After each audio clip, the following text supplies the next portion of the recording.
Bonjour, nous allons maintenant parler de la constitution de naissance.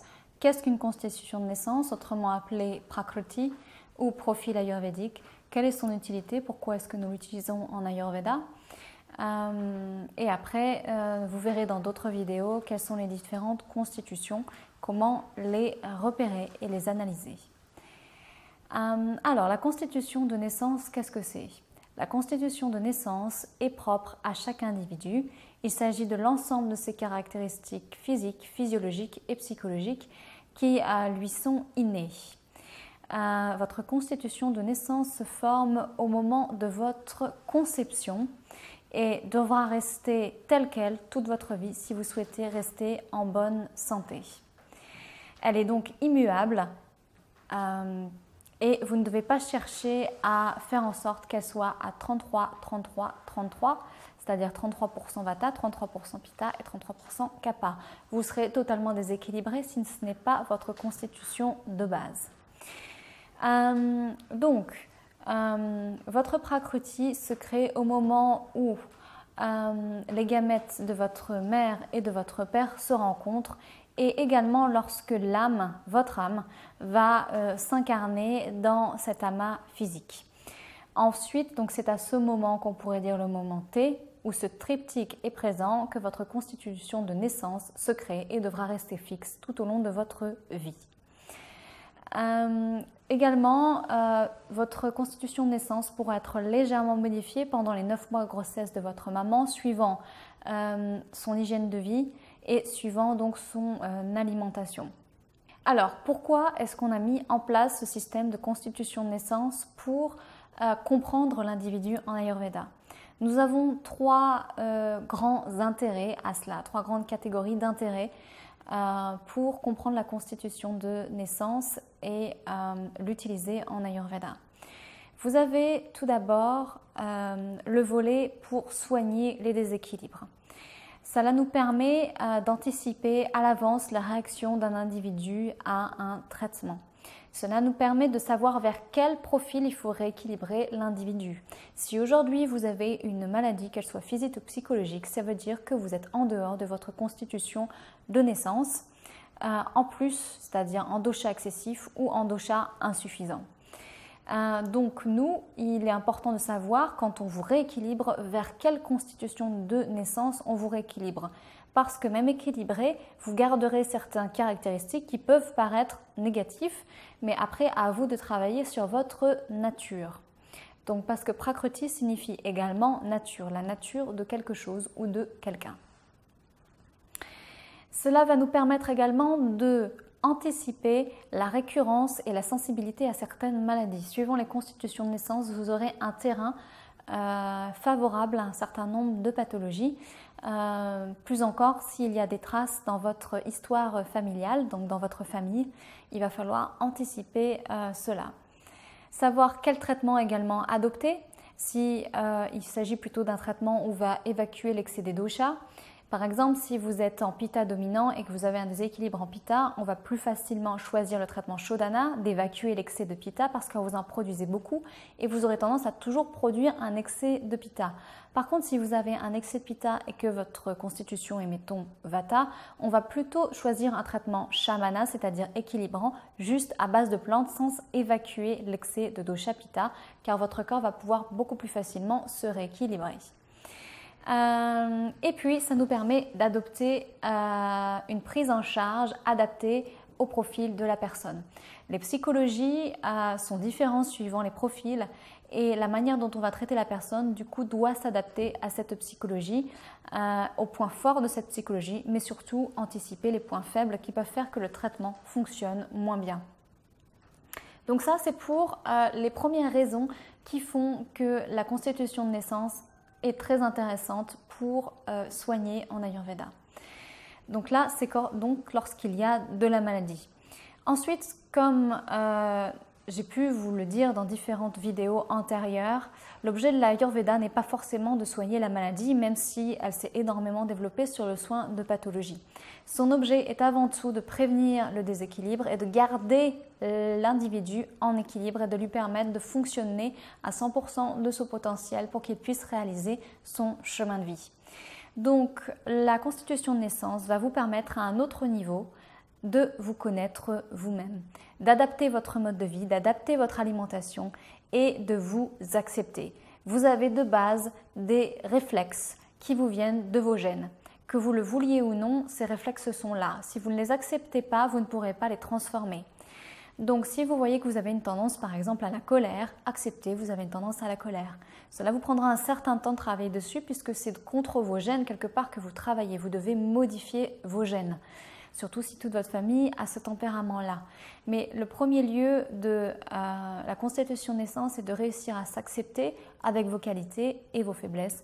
Et aussi, si vous arrivez à faire ça, pour vous, d'accepter l'autre. Vous vous rendrez compte que souvent l'autre a des réflexes par défaut qu'il ne maîtrise pas plus que vous maîtrisez vos réflexes par défaut. Et ça permet d'avoir beaucoup plus de compréhension et de compassion vis-à-vis d'autrui. Donc, c'est bon à tout niveau pour vous et pour l'autre. Enfin, sur un niveau un peu plus, je dirais, transcendantal, la constitution de naissance permet de savoir quelles sont les limites à transcender. Vous ne pourrez jamais changer de constitution de naissance. Si vous avez un profil, il vous restera jusqu'à la fin de votre vie. En revanche, si vous travaillez sur vous et si vous intégrez la notion que vous puissiez être plus qu'un corps physique, plus qu'une psychologie et plus qu'une physiologie, vous pourrez dépasser votre constitution de naissance en réintégrant le fait que vous êtes une âme sur un chemin de vie et cela va vous faciliter le fait de travailler sur vos défauts ou plutôt sur vos faiblesses. Donc voilà, ça vous permet donc de savoir qu'est-ce qu'il faut transcender pour vous réaliser spirituellement. Aussi, vos plus grands défauts peuvent devenir vos plus grandes forces si vous savez qu'en allant au-delà de ça, en allant, si je reprends l'exemple de la colère, en allant au-delà de votre colère, si vous arrivez à travailler ce réflexe-là, vous allez réellement avoir une évolution spirituelle très forte puisque vous serez allé au-delà de votre constitution de naissance. Donc l'objet est de accepter la constitution de naissance et ensuite d'aller au-delà. Donc c'est le troisième volet de la constitution de naissance. D'abord une constitution de naissance qui sert à garder la santé ou à retrouver la santé, ensuite à garder l'équilibre, à comprendre son mode de fonctionnement et ensuite à se transcender pour aboutir à une réalisation spirituelle. Lorsque le fœtus va se former, donc nous allons avoir les gamètes de votre maman, les gamètes de votre papa qui vont se mélanger et donner une constitution inédite, plus votre âme qui va s'incarner dans ce fœtus, ce qui va donner votre constitution de naissance. De ce fait, vous allez avoir des caractéristiques qui viennent de votre mère, qui viennent de votre père et qui viennent de votre âme.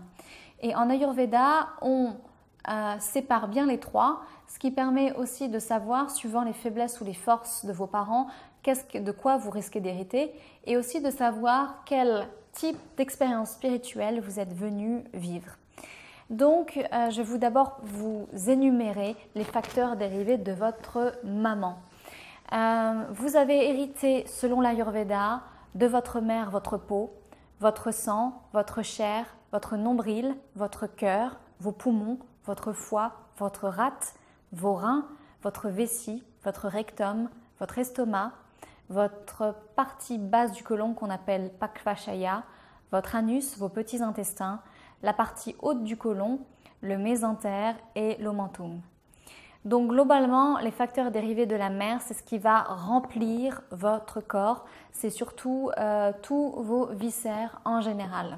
Pour votre père va plutôt vous donner votre structure, c'est-à-dire tout ce qui va appartenir notamment à Asti. Donc les cheveux, les poils, les dents, les os, les veines, les artères, les ligaments, les tendons. Et également Shukra pour l'homme. Bien sûr, Artava est transmis par votre mère pour les femmes. Enfin, les facteurs qui viennent de votre âme, sachant que votre âme en Ayurveda est considérée comme immuable, omniprésente, omnipotente et qui ne tombe pas malade et qui est éternelle. Donc votre âme va vous donner votre espérance de vie, votre durée de vie, votre épanouissement personnel, votre esprit et vos sens, votre finesse et votre capacité de perception, votre allure, votre teint et votre voix. votre penchant pour le bonheur ou pour l'affliction, les goûts et les dégoûts que vous avez, votre conscience, votre courage, votre intellect, votre mémoire et votre capacité à vous dépasser. Donc voilà, vous pouvez regarder chez vous quels sont les facteurs qui viennent de votre mère, de votre père et de votre âme, ce qui permet d'avoir de plus amples informations sur s'il y a des choses à prévenir chez vous. Si vous savez que dans votre famille paternelle, parce que bien sûr il ne s'agit pas que de votre père ou de votre mère, il s'agit d'une lignée qui vous a transmis des gènes. Donc est-ce que dans votre lignée paternelle il y a des problèmes avec Asti en particulier? Si c'est normal, vous n'avez pas à vous préoccuper plus que ça de vos os. Est-ce que dans votre famille maternelle, il y a beaucoup de problèmes au niveau des viscères ou de la peau, etc. Et du coup, peut-être faudra-t-il prévenir qu'à un certain âge, ces déséquilibres n'apparaissent chez vous. Et pour votre âme, cela permet de comprendre quel type d'expérience spirituelle vous êtes venu vivre. Est-ce que vous êtes venu vivre particulièrement dans la matière?